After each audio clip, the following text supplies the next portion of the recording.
नमस्कार। Standard 7 chapter number 5 lines and angles. आगे बढ़े उसके पहले थोड़ा सा अभी जो एंगल्स के बारे में है उसको जानते हैं। Acute angle, obtuse angle, right angle, zero angle, complementary angles, supplementary angles, वो हमने सब कुछ देखा। अभी देखते हैं एडजेसेंट एंगल। एडजेसेंट एंगल का मतलब होता है पास पास वाले एंगल्स। कैसे एंगल्स? पास पास वाले एंगल्स, एक दूसरे के पास होते हैं वो एंगल। जैसे फ्रेंड्स यहां पे मैंने दिया हुआ है कि यहां पे जो एंगल 1 और एंगल 2 जो है वो एक दूसरे के बाजू में है, पास में है, इसलिए इसको कहते हैं एडजेसेंट एंगल्स। अभी फ्रेंड्स समझ लो कि यहां पे आपको एक क्वेश्चन दिया जाए, ये एंगल और ये एंगल, क्या ये एंगल एडजेसेंट एंगल्स है? क्या ये एंगल्स एडजेसेंट एंगल्स है? नो। क्यों? तो यहां पे हमको एडजेसेंट एंगल की प्रॉपर्टीज को ध्यान में रखना है।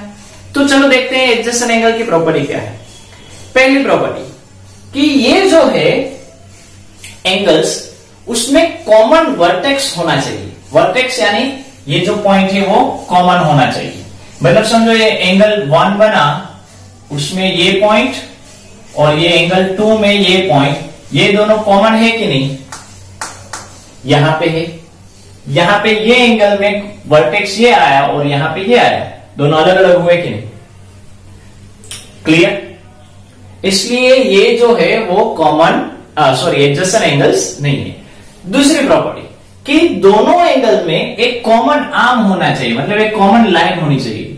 तो यहां पे है, देखो ये एंगल में ये आर्म, इसी एंगल दूसरे एंगल में ये आर्म, मतलब ये जो है लाइन वो दोनों एंगल में कॉमन है। यस और नो? तो ये जो प्रॉपर्टी है वो हुई। तीसरा कि दोनों साइड जो है वो कॉमन एंगल्स की अलग अलग साइड में होनी चाहिए। मतलब समझो कॉमन एंगल ये है, कॉमन आर्म ये है, कॉमन आर्म ये है, तो आइदर साइड में होनी चाहिए। ये ऊपर है तो दूसरी कहां होनी चाहिए? नीचे। जैसे यहां पे है, समझो ये जो कॉमन आर्म है, ये जो लाइन है, ये एंगल बना, ये एंगल और ये एंगल, उसमें ये कॉमन है। ओके, तो ये कॉमन आर्म की ये ऊपर की साइड है और ये नीचे की साइड है कि नहीं? ये कॉमन आर्म है, ये कॉमन आर्म के ऊपर है और कॉमन आर्म के नीचे है, बट वर्टेक्स अलग अलग है, इसलिए ये एडजेसेंट एंगल्स नहीं है। तो आपको फ्रेंड्स पता चल गया होगा एडजेसेंट एंगल्स किसको कहते हैं। 3 प्रॉपर्टीज, 3 कैरेक्टरिस्टिक्स। कॉमन आर्म होना चाहिए, कॉमन वर्टेक्स होना चाहिए, और जो आइदर साइड्स है, मतलब दूसरी जो दो साइड्स हैं, इस एंगल के लिए ये और यहां पे ये सेकंड एंगल के लिए ये, कि एक दूसरे के अलग अलग होनी चाहिए। मतलब कि जो कॉमन आर्म है उसके या ऊपर नीचे या लेफ्ट एंड राइट साइड में होनी चाहिए, दोनों एक ही साइड में नहीं चलती। मतलब समझो ये मैंने इसको कॉमन कह दिया, ओके, कॉमन आर्म, तो ये एंगल और ये एंगल ये एडजेसेंट नहीं है। ओके, कॉमन आर्म के एक नीचे है तो दूसरी कहां होनी चाहिए? ऊपर, आइदर साइड में होनी चाहिए। क्लियर? ये हुई एडजेसेंट एंगल्स की बात। नेक्स्ट देखते हैं, दूसरा है वर्टिकली ऑपोजिट एंगल्स। दूसरा कौन सा एंगल आप पढ़ना है? Vertically opposite angles. समझ लो फ्रेंड्स, मैंने यहां पे एक लाइन बनाई, ओके, और दूसरी मैंने लाइन यहां पे बनाई, ओके। अभी इसी लाइन को अगर मैं आगे बढ़ाऊं तो इस तरह से आएगी।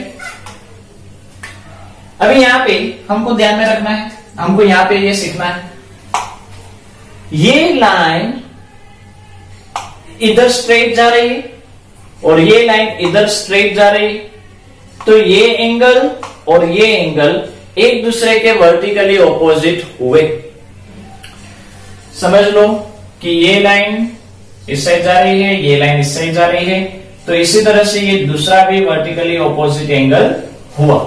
तो वर्टिकली ऑपोजिट एंगल याद रखने के लिए आपको कैपिटल एक्स याद रखना है। कैपिटल एक्स में 2 पेयर बनती है, ये एंगल 1 और एंगल ये दोनों।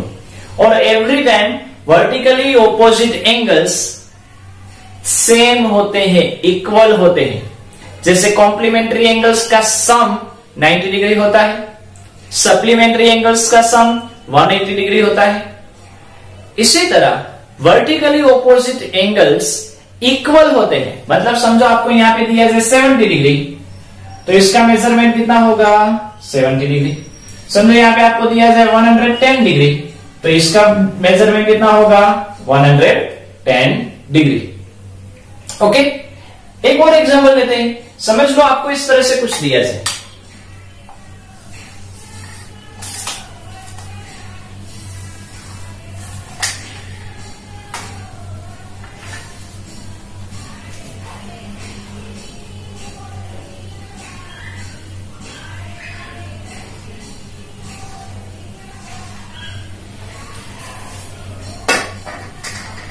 फ्रेंड्स ज्योमेट्री में जो साइन होती है ना वो इंपॉर्टेंट होती है। जैसे कि यहां पे मैंने एक ही लाइन की तो सामने भी एक ही लाइन की, मतलब वन लाइन वाले इक्वल। इसी तरह से देखो यहां पे मैंने दो लाइन की तो यहां पे भी दो लाइन है, मतलब ये दोनों इक्वल। तो यहां पे आपको पूछा गया है कि ये जो दो लाइन वाले एंगल्स हैं क्या वो दोनों वर्टिकली ऑपोजिट एंगल्स हैं? क्या ये दोनों वर्टिकली ऑपोजिट एंगल्स हैं? देखकर तो लग रहा है। तो चेक कैसे करने का? तो कोई भी एक एंगल ले लो, कोई भी एक एंगल। समझो मैंने ये एंगल लिया, कौन सा एंगल लिया? इस एंगल को मैं पकड़कर आगे बढ़ रहा हूं। ओके, अभी ये एंगल का ये आर्म मैं आगे बढ़ाऊं तो बढ़ रहा है, वेरी गुड, आगे जा रहा है। दूसरा एंगल, ये एंगल का दूसरा आर्म क्या आगे बढ़ रहा है? नो, मतलब ये दोनों वर्टिकली ऑपोजिट एंगल्स नहीं है। जो एंगल बन रहा है उसको आप एक्सटेंड करो, मतलब समझो ये लाइन को मैंने एक्सटेंड किया, इसी तरह से इस लाइन को मैं एक्सटेंड करूं तो यहां पे वर्टिकली ऑपोजिट एंगल्स की पेयर बनेगी, वरना वो पेयर नहीं बनेगी। तो वर्टिकली ऑपोजिट एंगल्स को चेक करने की ये एक और मेथड भी है। Okay, next, linear angles.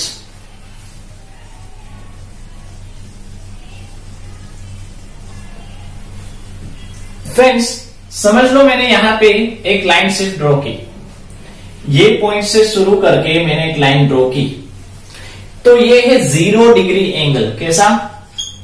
0 degree angle, इसको कहते हैं जीरो एंगल। मैंने एक पॉइंट की लाइन शुरू की और वर्टिकली लाइन की, तो ये हुआ 90 डिग्री का, यानी क्या हुआ? Right angle. मैंने यहां पे एक लाइन बनाई और 90 डिग्री से छोटा एंगल बनाया, तो इसको कहेंगे एक्यूट एंगल।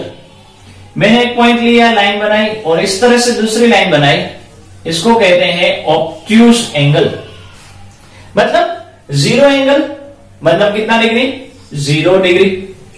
राइट एंगल यानी कितना डिग्री? 90 डिग्री। तो एक्यूट एंगल जो है वो 0 एंड 90 के बीच में आता है। किस में आता है? बिटवीन 0 एंड 90, मीन्स 1 से लेकर 89 तक। देखो ये बिटवीन हो तो 0 एंड 90 लिख सकते हैं, बट 2 लिखें तो 1 से लेकर 89, मतलब 1 को काउंट करना है, 89 को भी काउंट करना है। बिटवीन हो तो 0 को काउंट नहीं करना है, 90 को काउंट नहीं करना है, उसके बीच वाले। इसी तरह से ऑब्ट्यूज एंगल यानी 91 से लेकर 91 टू 179 तक होता है, मतलब कि 90 एंड 180 के बीच में, बिटवीन 90 एंड 180। तो फ्रेंड्स ये जो 90 है वो तो राइट एंगल हुआ, इस 180 को क्या कहते हैं? इस 180 को क्या कहेंगे? तो थोड़ा सा लॉजिक लगाओ। समझो मैंने यहां पे लाइन बनाई, ये यहां पे राइट एंगल है, तो 90 डिग्री हुआ कि नहीं? मैंने यहां पे एक और लाइन बनाई, 90 डिग्री हुआ कि नहीं? तो 90 प्लस 90 180, मतलब मैं अगर इन दोनों लाइन को इरेज कर दूं तो ये एक पूरा एंगल बन जाएगा। ये एक क्या बना? पूरा एक एंगल बन गया जिसका नाम हुआ 180 डिग्री। 90 प्लस 90 यानी क्या हुआ? 180 डिग्री, जो एक लाइन बनाती है। क्या बना रही है? ये लाइन बना रही है, तो लाइन बना रही है इसलिए इसका नाम बना लाइन लीनियर एंगल।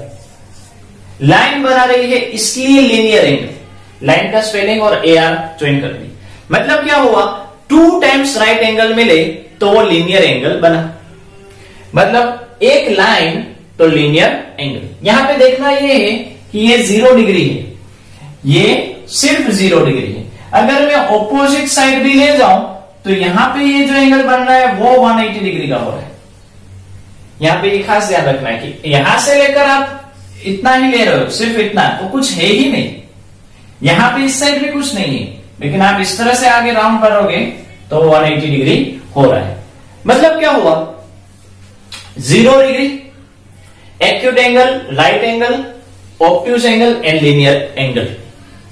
तो ये 180 डिग्री तक हो गया। Clear? Any doubt?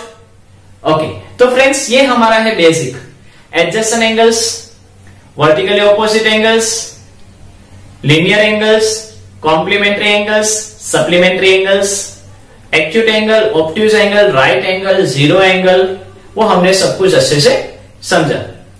Next exercise में आगे बढ़ते हैं। अभी आज यहां तक रखते हैं। नमस्कार।